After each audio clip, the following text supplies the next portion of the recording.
Hello, my name is Stephanie Hogoni. For my feedback strategy, I chose to do a classroom observation peer feedback form. This will evaluate me as an instructor and my instructional effectiveness. For this strategy, I will be enlisting the help of a fellow faculty member to observe a class as I teach and provide me with formative feedback.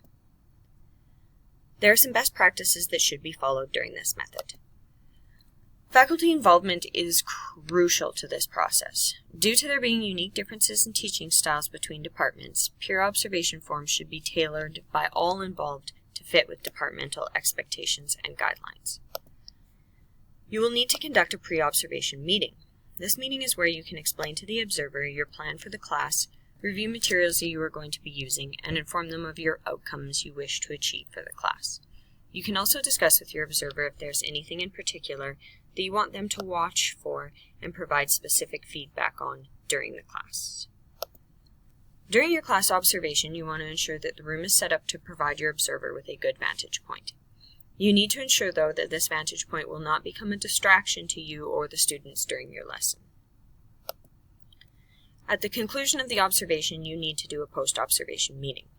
You have to ensure guidelines have been established so that this meeting is supportive and constructive.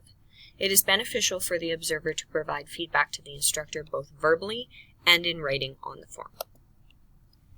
This is a sample of how a form could be laid out. You may wish to add more space for comments or place space for your observer to comment under each of the observation items.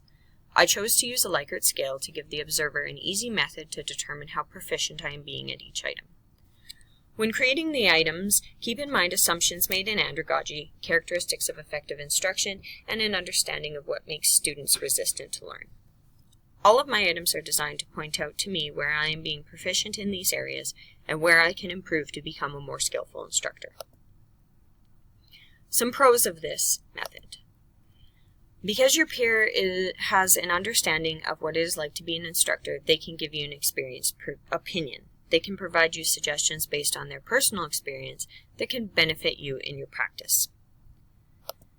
The assessment is low risk because it is not being done by a manager as part of a performance review. This will allow you to be more authentic in the classroom, and that will provide you with more accurate feedback.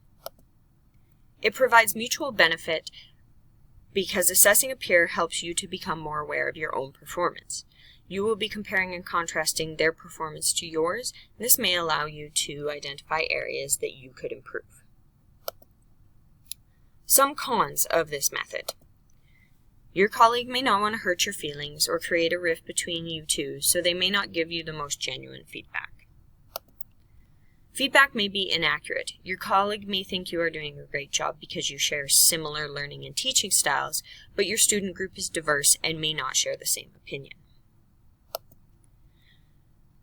If your coworker is not diplomatic or has a very different communication style than you, it can lead to humiliation and conflict between the two of you.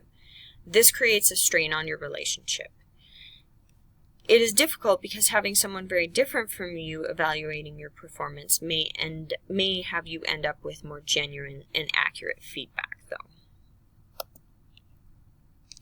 In conclusion, peer evaluation, when conducted correctly, is a great method to obtain feedback from a different source than just your students and managers. It will provide benefits to both parties involved and help to build relationships and a sense of teamwork within your department. Thank you very much for watching.